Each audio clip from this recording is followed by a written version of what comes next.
Hello and welcome to By the Book. I'm your host, Joe Hebert.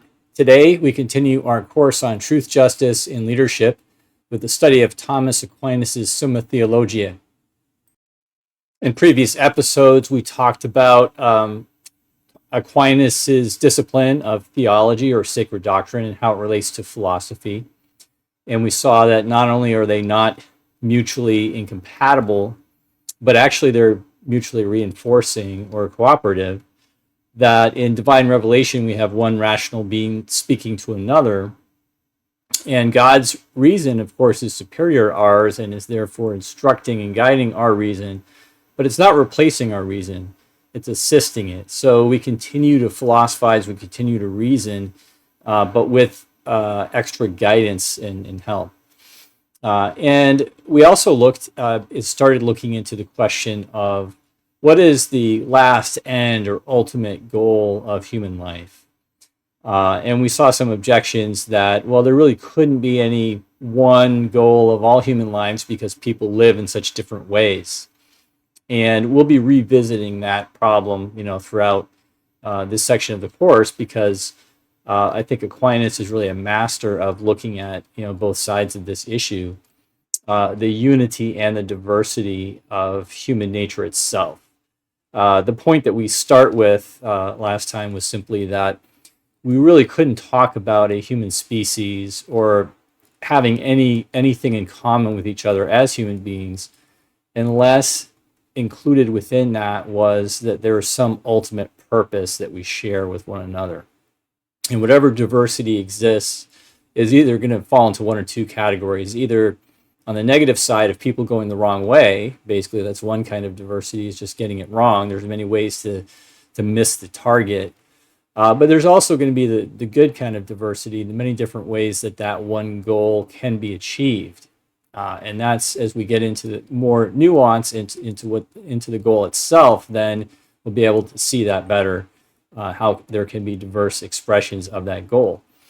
But today we're going to start delving into Aquinas's exploration of the particular concept that explains what that goal is, and that is the concept of happiness. Happiness is the word that we have for achieving the final end of humanity.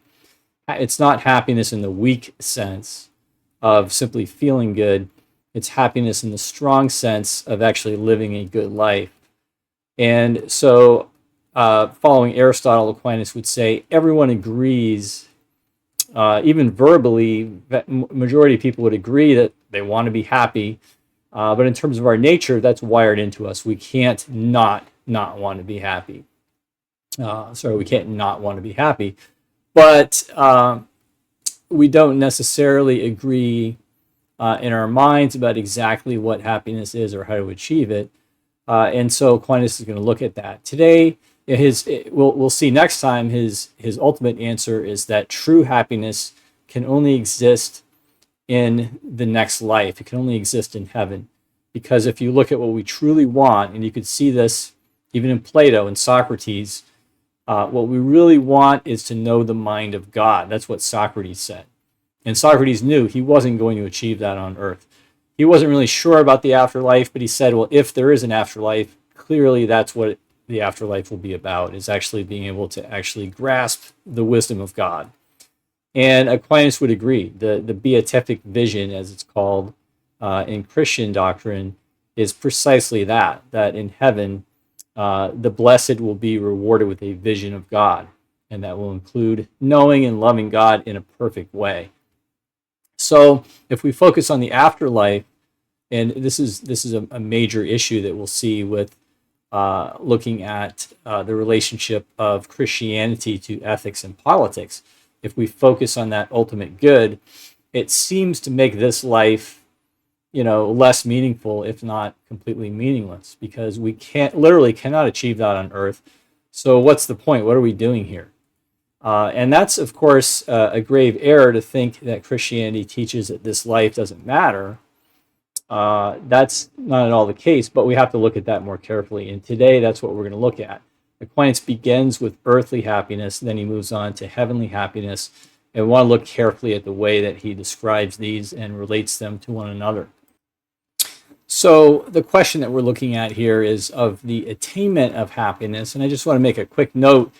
Thomas Hobbes has this sort of caricature of classical thought where he says, oh, this classical idea of happiness is ludicrous because it isn't possible to achieve anything, to attain any goal, no matter what it is, and then just stop and say, oh, now I'm happy, now I'm satisfied, I don't have to do anything. I could just sit here forever because I already accomplished what I need.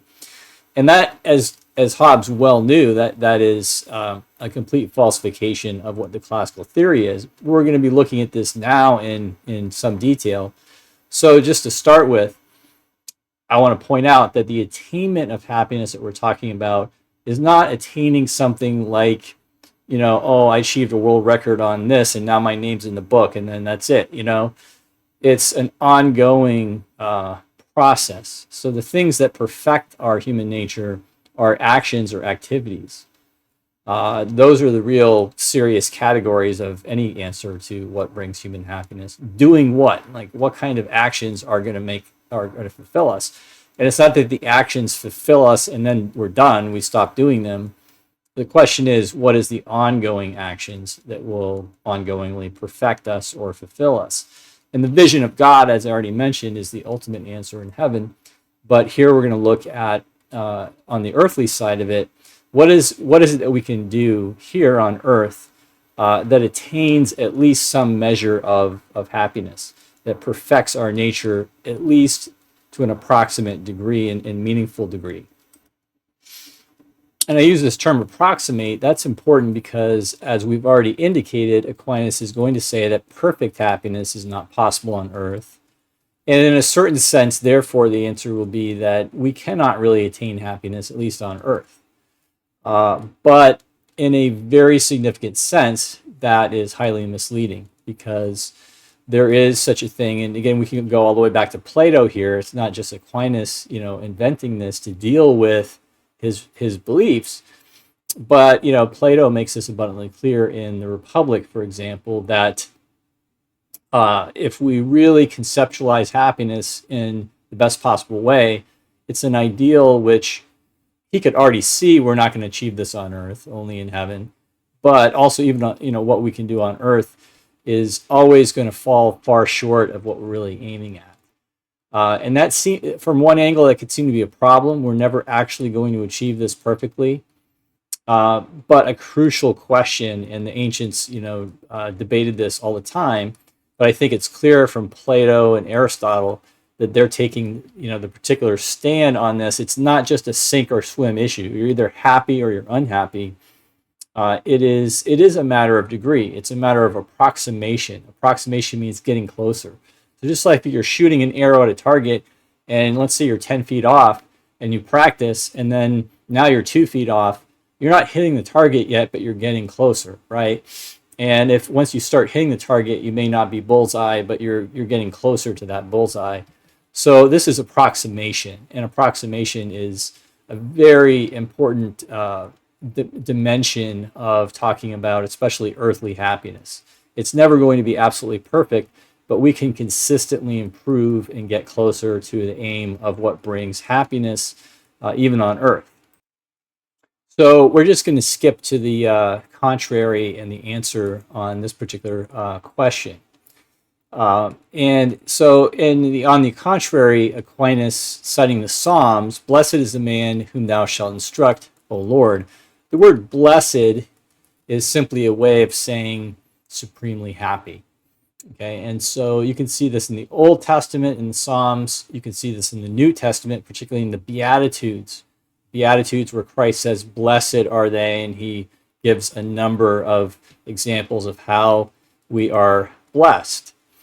And so the point there is that supreme happiness, Scripture is telling us supreme happiness is possible. And the answer, Aquinas walks through it primarily in terms of Socratic philosophy. Happiness is the attainment of the perfect good. Whoever therefore is capable of the perfect good can attain happiness. Now we might think, well, clearly human beings are always going to fall short of it, so we're not really capable of it. Aquinas would also say that in heaven, for example, the only reason that we can achieve perfect happiness in heaven is because God will give us a special grace that will make us able to do it. In this sense, you could say we're not able to do it. Now, part of his answer to that, which we'll see repeatedly come up, is that, well, even if you need help doing something and somebody helps you, then you can do it. It doesn't mean you can't do it. It just means you need help.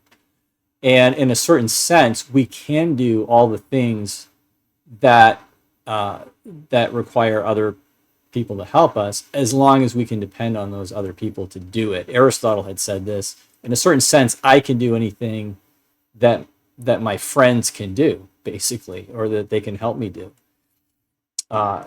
Now, that man is capable of the perfect good is proved both because intellect can apprehend the universal and perfect good, and because his will can desire it. So here, Aquinas is leaning very heavily, not just on Scripture and Revelation, but on nature as we experience it.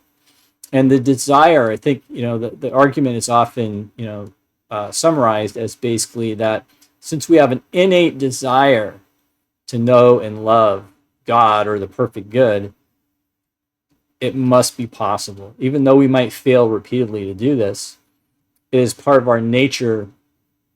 This, of course, presupposes that nature is rational and that nature is purposeful, right? But in the point, from the perspective of the Socratics, the ancients, as well as Aquinas, this is actually evident. It's evident. It's in the world as we know it. Even when we see evil and disorder, how do we identify them as being evil and disordered? Precisely because they are distortions of the order that we perceive as naturally good. If we didn't have that sense of the natural goodness of things, we couldn't even complain about anything being off track, because there would be no track to get off. So this is all self-evident, basically. If you really are honest, we can't even think other than this, even though we can pretend, we can deny these things, but we can't really even look at things in any other terms. So we have that innate intellectual and volitional connection to the good, and therefore man can attain happiness. It couldn't be impossible. If we're built that way, it must be possible to fulfill that. Again, even if we need help to do it, that doesn't contradict this argument. It simply means that has to be part of the plan. Right? This could be proved again from the fact that man is capable of seeing God, as stated in the first part. Now, this clearly is also alluding to Revelation at this point, in which vision, as we stated, man's perfect happiness consists. We will come back to that later. But again, here we're going to focus primarily on the earthly approximation of these things that we can achieve here and now. So turning to the question of whether happiness can be achieved in this life, the answer is going to be no, but with major qualifications. And those qualifications, again, I think we need to put some stress on them in this case, because we don't want this to create the misimpression that somehow it makes this life meaningless or pointless.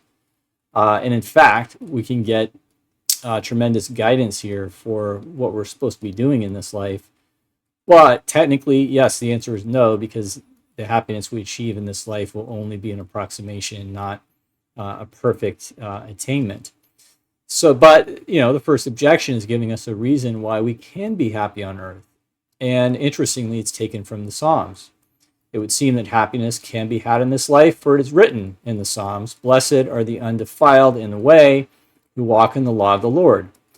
So there is a certain promise from Revelation that if we obey God, we will be blessed, we will be happy. And this seems to be referring to this life, Aquinas says. Therefore, if the Psalms say so, it must be possible to be happy in this life. Now here, in the second objection, we get this concept of approximation, which, as I noted, is so important.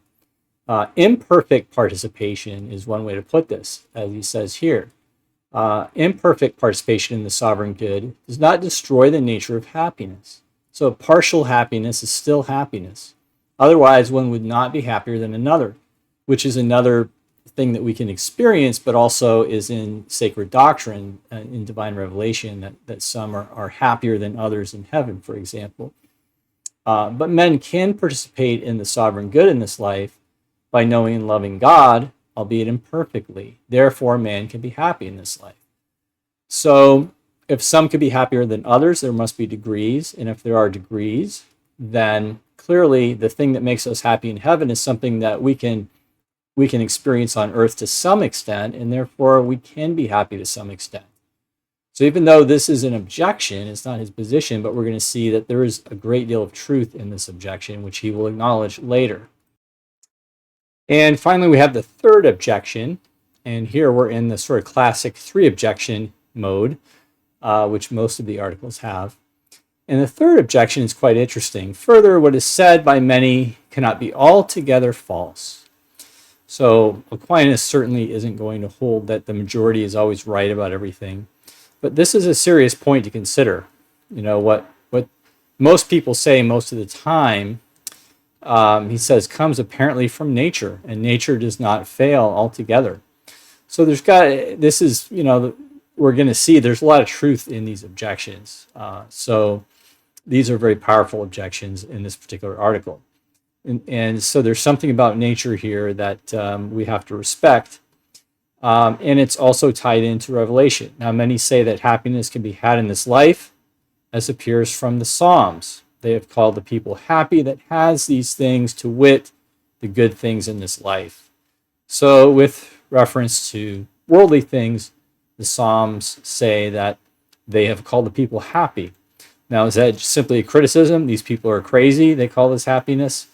We're going to see Aquinas's, own answer in just a minute. But the objector is saying, well, no, there's an implication here that these people are not crazy to call this happiness, even if there is ultimately a better answer to that question. But the objector concludes, therefore, we can be happy in this life. So Aquinas' answer, he cites Job. He wrote an entire commentary on Job, which would obviously be worth reading in depth. But just this one little point that he quotes here, I think it is so interesting to see the way, because as noted, he is going to concede a great deal of truth in the objections.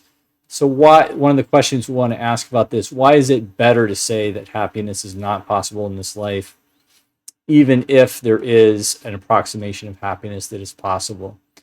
And the reason he starts with from Job is this: man born of a woman, living for a short time, is filled with many miseries.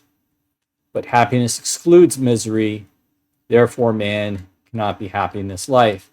Now, I would say, and I think Aquinas would agree, that in general, if we're focused on the negative in life, we're not going to be happy.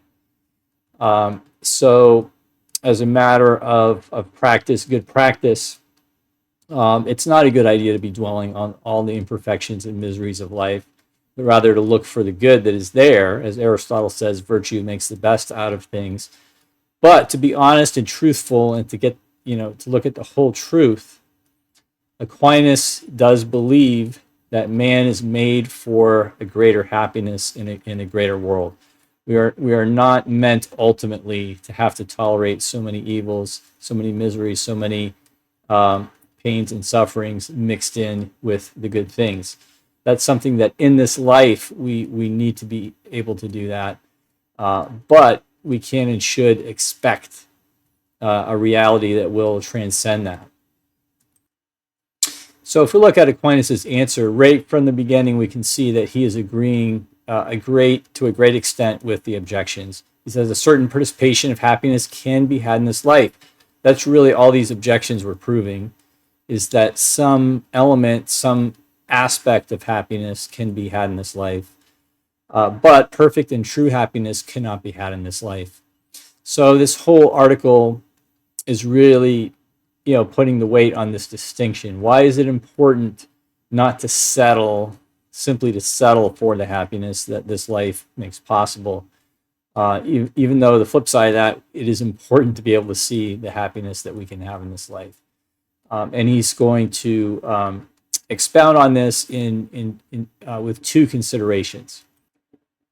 So, to begin with, Aquinas is going to walk us through the perfect good, which we will look at actually in more depth in the next episode. But to illustrate why the goods of this life are imperfect, he demonstrates that by sort of the negative of the negation of the perfection that we really long for. So, from the general notion of happiness, happiness is a perfect and sufficient good. It therefore excludes every evil and fulfills every desire. So we can and do long for this perfection, that we have all that is good, we have nothing that is evil. But in this life, every evil cannot be excluded. So looking at that side of it, there's no way we're going to avoid every evil in this life. For this present life is subject to many unavoidable evils, to ignorance on the part of the intellect.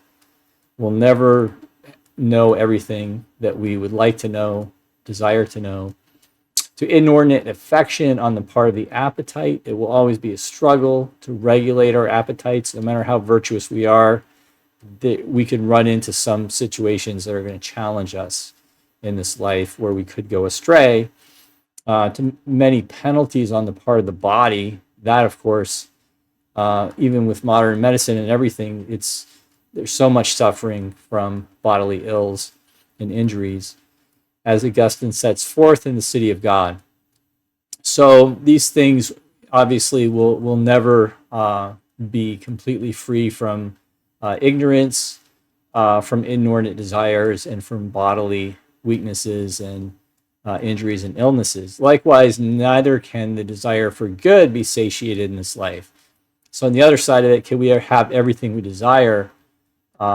No, for man naturally desires the good which he has to be abiding. So he proves this here. There's other ways he could prove this, but he proves it from, I would say, the simplest, most obvious sense. Even if we don't really try to conceptualize what is the perfect good itself, which again he'll get to later. Even if no matter how we conceptualize the good, we want whatever that is to be permanent. We don't want to be at risk of losing it. But the goods of this present life pass away, so not only are we at risk of losing them, it's absolutely guaranteed that we're going to lose them. There's nothing we can have in this life that we're not going to lose. Just to give an example, Socrates, to whatever extent that he achieved wisdom, which of course he didn't claim to ever achieve perfect wisdom, to whatever extent he did achieve that, towards the end of his life, he saw that his mind was beginning to weaken with age, and he was either going to die, or even before he died, he might have lost his capacity for philosophizing as intensely as he was doing. Right? So there's nothing on this earth that we can't lose. In fact, that we won't definitely lose eventually, since life itself passes away, which we naturally desire to have. And that's, again, he's getting down to no matter how simple you try to make this, no matter, I'm going to settle for just being alive, you can't have that forever. We would wish to hold it abidingly, for man naturally shrinks from death. Wherefore it is impossible to have true happiness in this life. So when we look at what perfect happiness is, we'll see that Aquinas is clearly aiming higher than some of the examples that he gives here.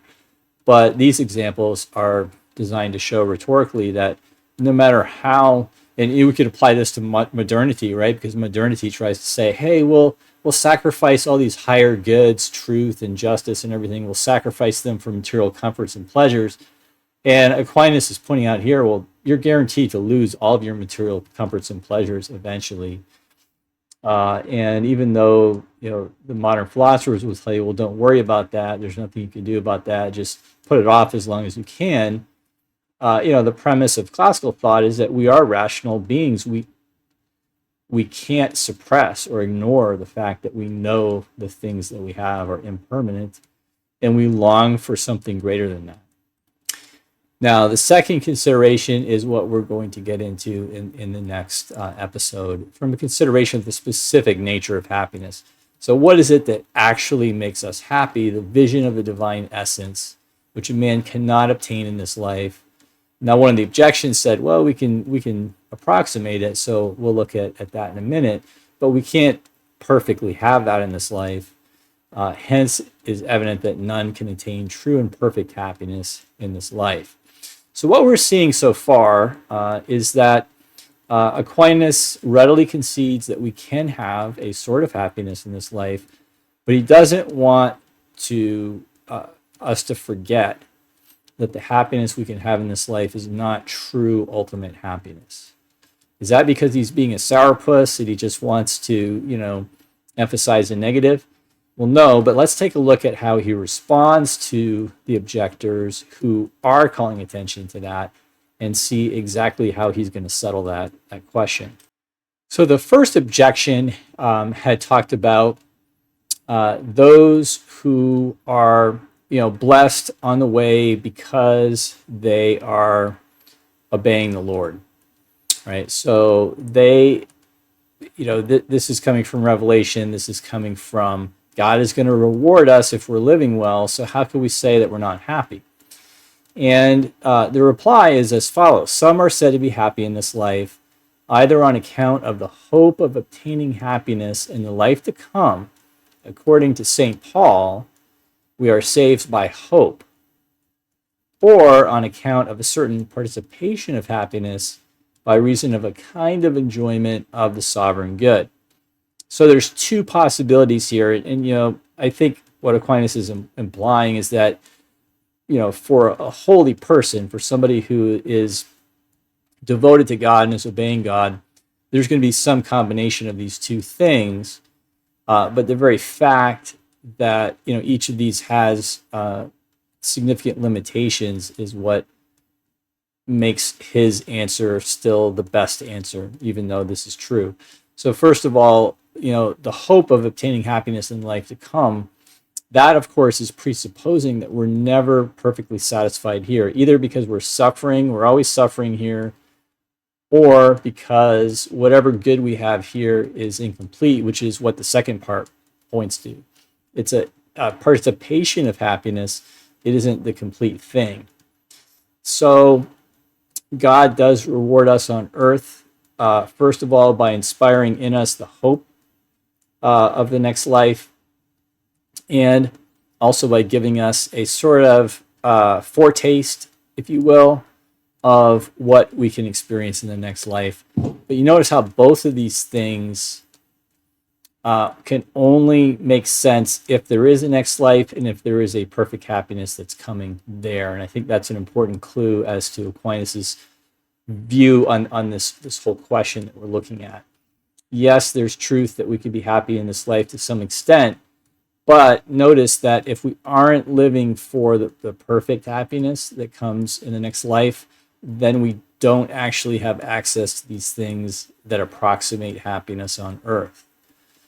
So that's why I think the best answer is that no, we're not truly happy on earth, because if we thought the happiness we could have on earth was sufficient, that itself would undermine the happiness we could have on earth. So that's the negative side. If we don't aspire to a greater happiness, then we'll lose even the happiness that we could have. But the flip side, the positive side, is if we want to experience happiness on earth, then we have to be aiming higher. By aiming higher for greater happiness, that's what will enable us to experience some portion of that even now in hope and in actual experience. So the second objection had said, well, we can have an imperfect, participation in God now, and it's a matter of degree, so it's still true happiness. And again, Aquinas is admitting the basic truth of this. His only point is it's still better to say that it's not true happiness, it's an approximation of it. But his response is somewhat complex here. He says, to begin with, the imperfection of participated happiness is due to one of two causes. So there are two things that make it less than perfect. First, on the part of the object of happiness, which is not seen in its essence. And this imperfection destroys the nature of true happiness. So, inasmuch as we cannot see the essence of God on earth, and this is a really crucial point. Most of what Aquinas says, if not all of it, about God, he employs what they call the via negativa, the negative way. God is all-powerful, meaning he has no weakness. He's all-knowing, meaning he has no ignorance. But do we really know what we mean when we say omnipotent or omniscient? Can we even really, conceptualize that? Or are we simply negating the limitations that we experience and saying, well, that's God is in some mysterious way, he's not subject to those limits that we experience. To the extent we're doing that, we're not really glimpsing the essence of God, and therefore the very nature of what we desire, to actually see God, to actually comprehend God, is simply not available. So we may be participating, since we are contemplating whatever we can know about God in whatever way we can know it, that is a participation in happiness, and it's better than nothing, right? But it's limited in its very nature. It doesn't have an integral component of what we really desire. But on the other hand, the imperfection may be on the part of the participator, who indeed attains the object of happiness in itself, namely God, imperfectly, however, in comparison with the way in which God enjoys himself. Now here, is he saying that this could happen on earth? I'm not entirely sure, but I think the reason he's bringing it in is because the objector had said, as part of his evidence, that even in heaven, people will have different degrees of happiness. So Aquinas is explaining that. Even in heaven, where we're all going to see the essence of God, some of us will see it more clearly than others. The imperfection here will be on the part of the receiver, that is us, and not in God, obviously, which is being seen. But he says this imperfection does not destroy the true nature of happiness. This is why we could say that everybody is perfectly happy in heaven, because everyone will have as much happiness as they can possibly experience. Some might be able to experience more than others. Everyone will have as much as they can experience. The best image that I've heard for this is that it's like you could fill a glass to the top. Now, one glass may be small, the other glass may be large, and both of them are perfectly full if you fill them to the top, but one of them has more fluid than the other. Since happiness is an operation, as stated above, we mentioned that before, but that's an important thing to flag. Hobbes is deliberately misleading us on this. Happiness in classical sense is not a static condition of, oh, I've achieved happiness. Even if you think of the full glass, it's not that static, right? It would be, we're filled in an ongoing way from an operation. But the true nature of happiness is taken from the object, which specifies the act, not from the subject. So what are we full of? We're full of the vision of God. That's what makes it perfect happiness. And that's what we, by and large, could not actually experience on earth. There may be some exceptions to that, but generally, no. That can only happen in heaven. In heaven, it does happen to different degrees, but the whole point of this reply is that the objector has some truth, but he's not correct to say that because there are different degrees of happiness in heaven, therefore it's just the same thing on earth. On earth, we're missing a piece which we will have in heaven, which is actually essential, the essence of God himself. And finally, the third objector had said, well, people, that many people can't be that wrong. There has to be something true in what they say. And Aquinas admits, well, yeah, there is something true. It's not the whole truth. It's not, again, the best formulation of the truth. But men esteem that there is some kind of happiness to be had in this life on account of a certain likeness to true happiness. So because certain things are approximations of true happiness, they don't fail altogether in their estimate. They're not completely wrong to think that there is happiness in this life. It's simply an insufficient view to say that. So there's much more that we can say on this topic, and in fact, as we go through many different topics in Aquinas, we'll see that there's many ways that he's going to show how we can approximate true happiness on earth, and that this is something that gives our lives on earth true meaning and purpose. But what we see here is that one rule from the outset that Aquinas will have is that if we are referring our approximations of happiness to perfect happiness, that is, we're referring our happiness in this life to the happiness in the next life, then that is, the best we can do in this life, right? That will make us as happy as possible in this life, and it will lead to happiness in the next. What he's implying here, however, is that if we do not think sufficiently about perfect happiness in the next life, that's going to also undermine whatever happiness we could achieve in this life. So this is where I think the critics of Christianity, they want to see that focusing on the next life distracts us from this life. Think about Machiavelli. He doesn't want us to think about the next life at all. It distracts us from what we can achieve in this life. Well, Aquinas' view is just the opposite. By focusing on the afterlife, that focuses us on what is truly good in this life. Not because what is good in this life is a perfect good, but because it is on the way to the perfect good of heaven. And this, by the way, is also very consistent with what Socrates had said, even without divine revelation. But he had seen that what we truly desire is to know the mind of God. If we could ever actually do that, it would be in the next life, but we can approximate it in this life. And as Aristotle also said, cultivating the thing within us, which is the most divine, leads to the happiest life, even if that thing that is most divine in us falls far short of divinity itself, and therefore could easily be dismissed as being, inadequate.